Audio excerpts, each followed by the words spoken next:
أفحسبتم أنما خلقناكم عبثا وأنكم إلينا لا ترجعون فتعالى الله الملك الحق لا إله إلا هو رب العرش الكريم ومن يدع مع الله إلها آخر لا برهان له به فإنما حسابه عند ربه إنه لا يفلح الكافرون وقل رب اغفر وارحم وأنت خير الراحمين.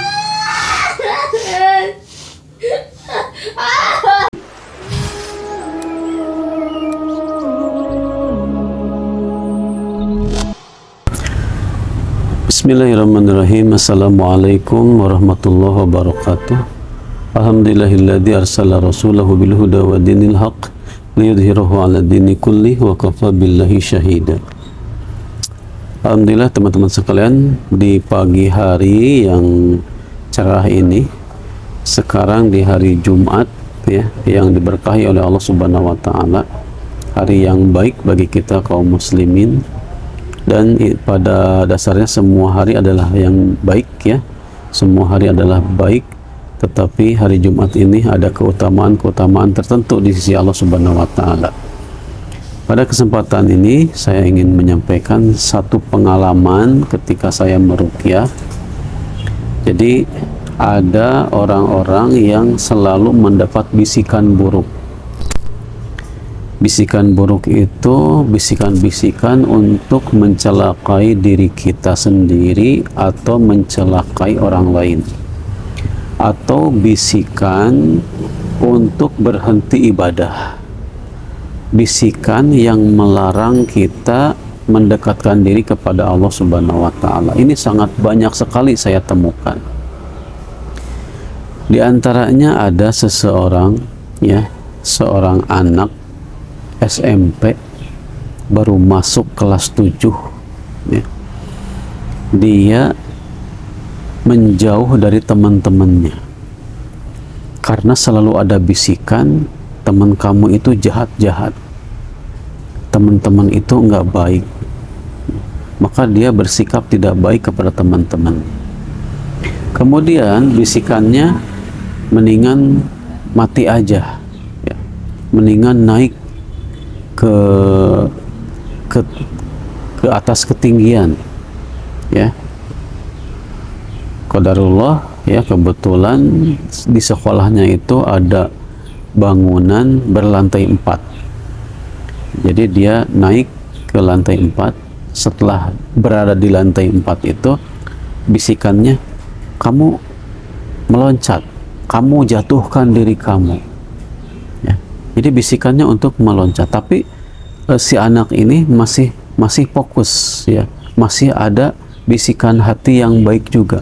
Nggak boleh, ini namanya bunuh diri.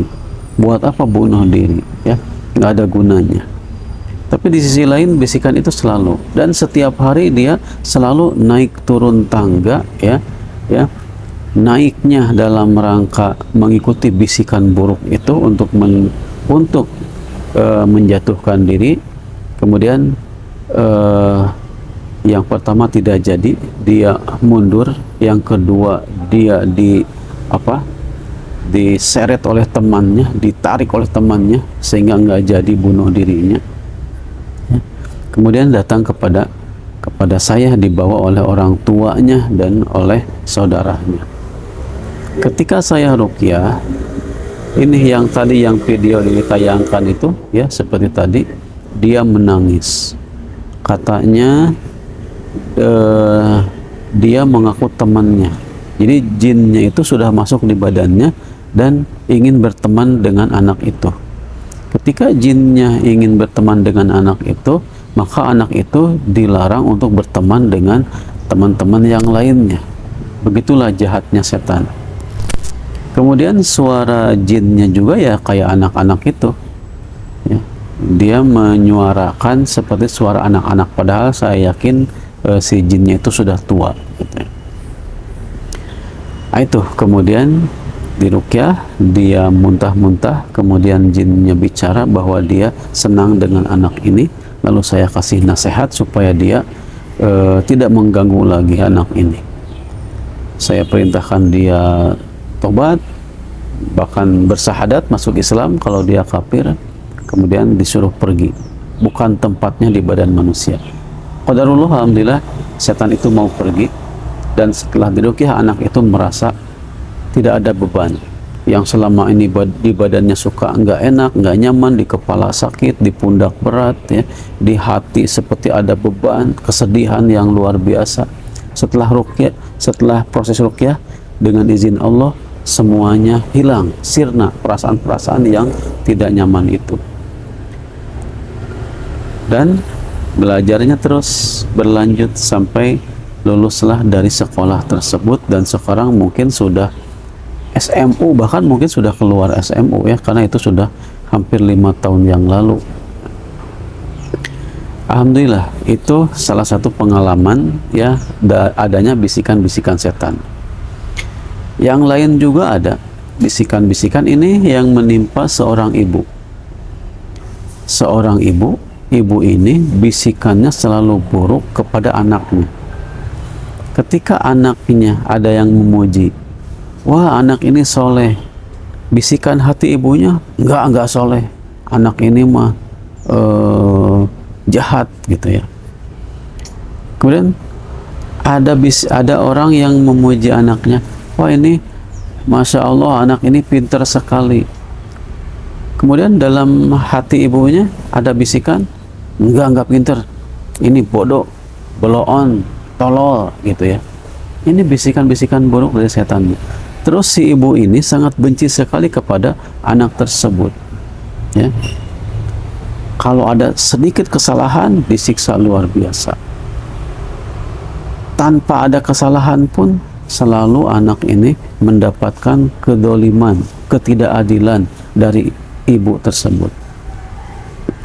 Ya, yang terutama yang paling mengganggu, ya, bagi ibu tersebut, bahwa bisikannya kepada anak itu selalu jelek.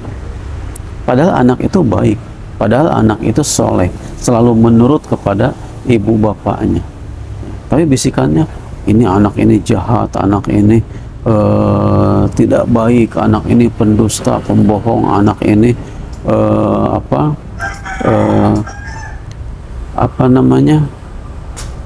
pengacau dan sebagainya, kayak gitu, jelek pokoknya.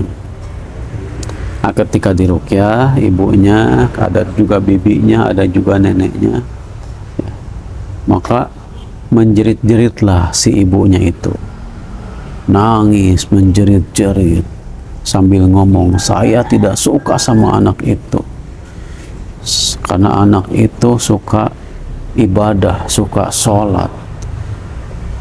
Kemudian ibunya jadi malu karena anak itu rajin ibadah, suka ngajak sholat juga, suka nyuruh kebaikan-kebaikan.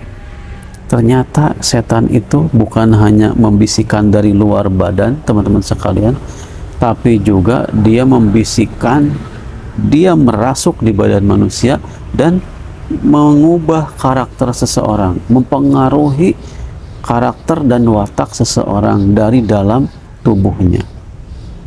Ini seakan-akan yang marah kepada anak itu ibunya, seakan-akan yang mencubit dan memukul anak itu ibunya, karena memang casingnya ibunya.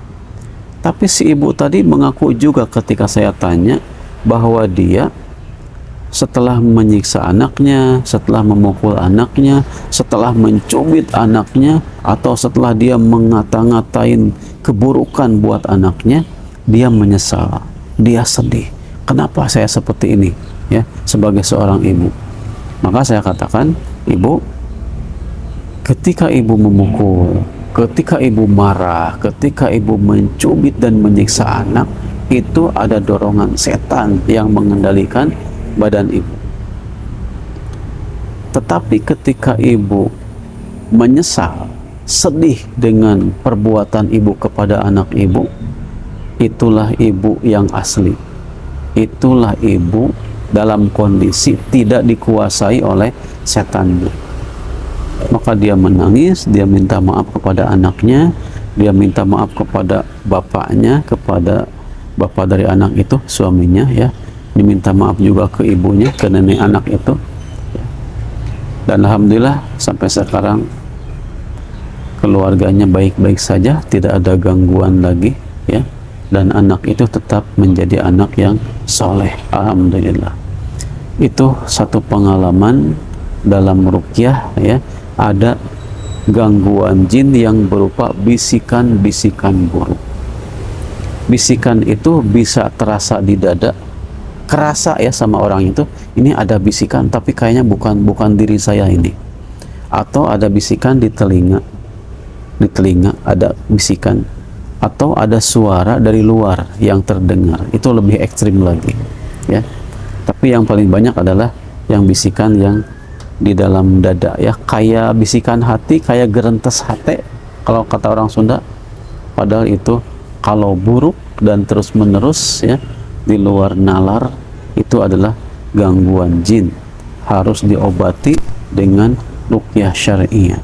Tidak bisa diobati ke dokter, ke rumah sakit, itu tidak mungkin ya, walaupun dikasih obat penenang ya, obat dari psikiater, itu tidak, karena itu bukan psikis, bukan medis, tapi itu gangguan jin ya, penyakit rohani ya. Demikian teman-teman sekalian, mudah-mudahan ada manfaatnya apa yang saya sampaikan, dan saya doakan teman-teman sekalian dijauhkan dari was-was syaitan, dari bisikan setan yang selalu menyuruh kita kepada keburukan. Amin ya rabbal alamin. Barakallahu fikum. Wassalamualaikum warahmatullahi wabarakatuh.